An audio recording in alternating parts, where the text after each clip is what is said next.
Welcome, AP Psychology students. My name is Mr. Dowell. We're going to take a few minutes and talk a little bit about the syllabus. This is not always the, sexiest material out there, so I like to just make it as quick and painless as possible, but it's still important information that you need to know. So that being said, I'm just going to go through this with you. So the name of the course is AP Psychology. And then also you see this PSY 111. That is the name of the course for DMAC because this is not only an AP course but a dual credit course. So you're automatically going to get college credit at the end of the year if you complete the course. And we'll talk more about that as the year goes on. It is 21-22. You can see my name. Jesse Dowell, got my email there if you ever need it. Times I'm available, this is kind of just the default 3 to 3:30.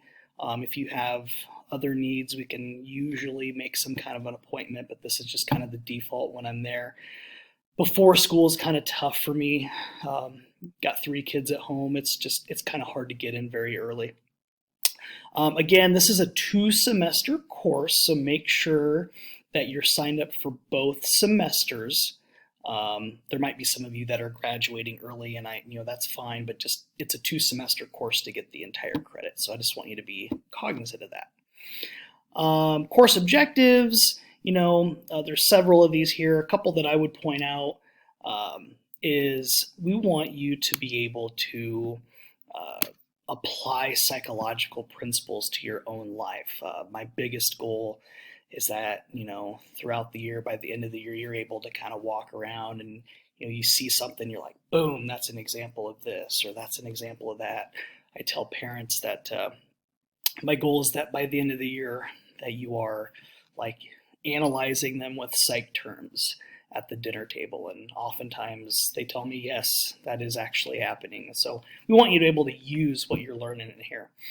We want you to be able to do acceptable work on the AP test if you need to take it. Most people actually don't take the AP test because, again, you're getting credit from DMAC.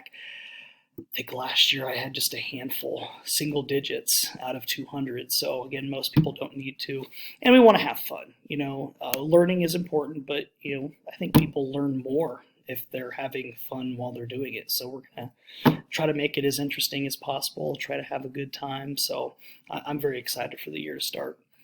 Some of the course characteristics, this is a college course technically. We do it in the high school, and we get, a year long to do a semester college course, but you might find that, the rigor of the course is a little more than what you're used to if you haven't had an AP course before. If you've had AP, this is not going to be anything scary, I don't think, for you. You've probably had things that are, more difficult. But for some of you, this may be the first or only AP course, so that might be a little bit of a jump, but we're going to help you. We're going to get you there. But, there could be a decent amount of reading, up to 20 to 30 pages a week from a college textbook. Not all the time, but there could be weeks where it's like that. And, sometimes it's reading assignments, sometimes it's watch the video, and there's, a little bit of both. So, but you're going to, want to try to keep up as much as you can. It's easy to fall behind and, kind of get that, feeling that you're buried. You don't want that. Obviously, we want you to come to class. People that come to class and do this, do the things, they tend to do better. We'll talk more about that as we get to it. Some other things, I do a lot of, you're watching a video right now, I do a lot of things that involve a flipped blended classroom, meaning there's times where, I'm going to ask you, hey, instead of me getting up here and talking at all 30 of you for however long, hey, watch this quick video. And you can kind of read through this. One of the big reasons is it's a nice way of kind of differentiating for people. Some people can kind of move through this stuff quick and kind of move on. Other people might need a little more one-on-one attention, and that's perfectly fine. But it kind of frees me up for some of that. And it allows for greater flexibility, especially for, I have actually 2 classes that are flipped this year. Maybe if you're watching this right now, if you're in 1st or 8th period, you're in one of those flipped classes. But I use some of these elements in my regular courses as well at times. So again, it kind of frees me up to work with people some people can be watching the video and then other people can be talking with me. It's almost like there's two teachers. And so trying to use that technology, to make classes as productive as possible. There are some challenges at times, maybe for some of the people that are going to be in the blended course, or if, when we're doing some of this, is, if I say, hey, you need to watch the video and then do this, you actually need to do it. If you don't do those things, especially my blended people, if you don't do the things that you're supposed to do when, we're not in class, you're going to feel really behind. So just, make sure that it's right for you and do your best to, be prepared. And the thing is, like, this is a lot how college looks like, is that you do a lot of the work outside of class. And so it's a good life skill. It's good to be prepared for that. We can talk more about this too, but just wanted to hit the highlights of that. Grading policies, pretty standard. You got the 90, 80, 70, 60. People always ask, like, do you round grades? Just to make it easy, I round at 0.5. So 89.5, 79.5. If you're one of those people on the border, I do ask, though, that to round up that you've done all the assignments. So, if you had a, 89.5 or whatever, but there's like 3 or 4 missing things, that's a harder conversation than if, you've done everything, but you're there. So I just want you to know that's kind of where I'm coming from. Understand that DMAC does have pluses and minuses in their grades. So they have A-, they have B+. And so that might be important if you're going to transfer this credit and maybe you have a scholarship and you have to keep a certain GPA. And A- isn't good enough. I need an A. So just make sure you're aware, because a 91 at JHS is an A, but a 91 at DMAC is an A-. So just make sure that you're aware of that. What else? What things will be graded? The biggest things in here are going to be exams, like most college courses. So I do still set up the exams to be similar in nature to the AP test. I know not everybody's taking that, but the idea is if you do what you're supposed to do in here, you would be able to slam dunk the AP test if you needed to. So the tests are going to look structure-wise like the AP test. We'll have some multiple choice exams about every 2 to 3 weeks, probably closer to 3, every 3 weeks or so. Multiple choice. Just know that when I say multiple choice, that might be different than maybe what you've experienced in some other social studies classes. We're not looking at like, who was the president in the year whatever, and then the options are A, George Washington, B, Skittles, C, ice cream. So these are challenging questions. So just make sure that you're aware of that, and you'll get a chance to see plenty of questions before the test, and kind of know the level that you need to be at. We do a lot of free response or written exams as well. And so we'll do these several times throughout the semester as well. These are, at the beginning of the year, a little more challenging for people. But usually by the end of the year, people a lot of times prefer these because it's a little more open-ended. It's not necessarily like, well, A is the right answer and their other ones are all wrong. There's a little more, creativity, and like as long as you explain why it is, then you can get the credit. So, but at the beginning of the year, these kind of can intimidate some people, but we'll get you there. You'll be fine. I do a lot of quizzes. Just gonna come up front with that. I don't grade all of them, but we do take a lot of quizzes, and a couple reasons for that. One, it helps you know what you know and what you don't know. It improves what's called metacognition. You're going to hear that term a lot this year. So it improves metacognition, but also the act of taking quizzes actually improves learning. It increases learning. You're going to learn more about that here soon in this course as well. So we do a lot of quizzes, just about at the end of each lesson. It doesn't mean every day, but at the end of each lesson or section, we'll do some kind of a quiz and kind of see what went well, what didn't, what do we need to go back and review. So generally, those are, closed note. They're pretty short. I don't generally do much with pop quizzes usually.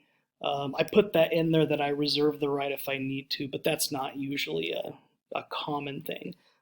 But just be aware. But I might say, hey, let's do a quiz. Let's kind of see how things went. I might not grade it, but we do a lot of quizzes though. Discussion forums. We do these somewhat regularly. I like these because they give people an equal opportunity to share their opinions. It's not just like who can think, quickest and loudest and just, whatever. It gives everybody kind of an equal chance to share their views. We'll do regular discussions too, but sometimes people grumble at the forums because you got to write stuff. But really, I just want to hear what everybody has to say, not just the person who talks first. So that's why I do them. I don't have a number in my head. We do these when we need to, kind of keep it open-ended, but we'll do these occasionally. I try not to do too many of them because people get kind of sick of them, but I do like to do these maybe once a unit or so. Projects, you can kind of read through these. It's kind of depends on the year. What do we have time for?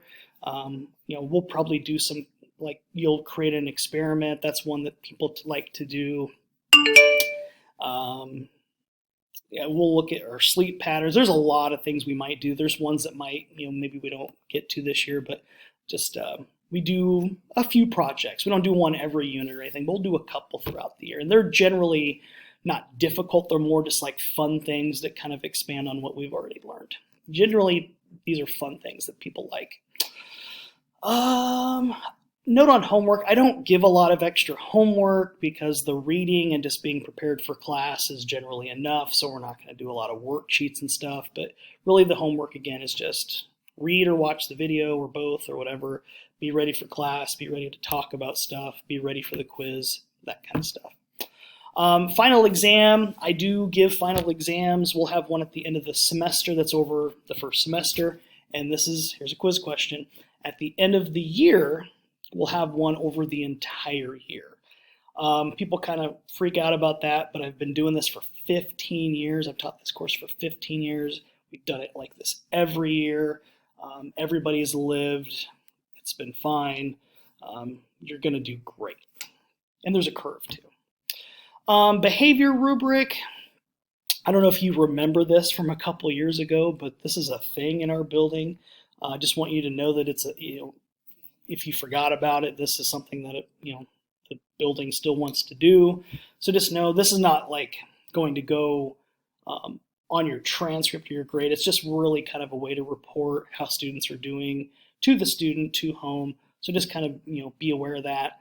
Do you meet deadlines consistently? Are you consistently on task without being redirected? Do you bring your stuff to class? Do you share your ideas? Do you share them respectfully? That kind of thing. So technology and cell phones, I would just, I don't say hard and fast, never ever. I just ask you to try to limit them. The world that we live in, it's impossible to completely eliminate them, but just try to minimize.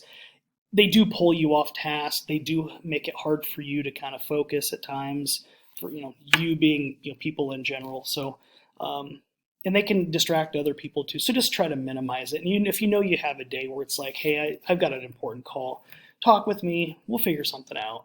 I'm not going to embarrass people in front of everybody, whatever, but just try to minimize it as much as you can. Attendance, I just do whatever the building does. And that seems to change from year to year. I'm just going to do what my boss tells me to do. If you do miss a quiz or test day, I do reserve the right to give you a different test, different form of test, so that's just something to be aware of.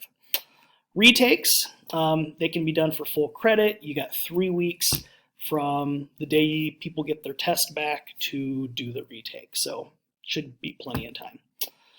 We'll talk more about the testing center. That's an idea that admins talked about, it's a place you can go to make up tests, so that could be kind of exciting. Again, respect, toleration for others.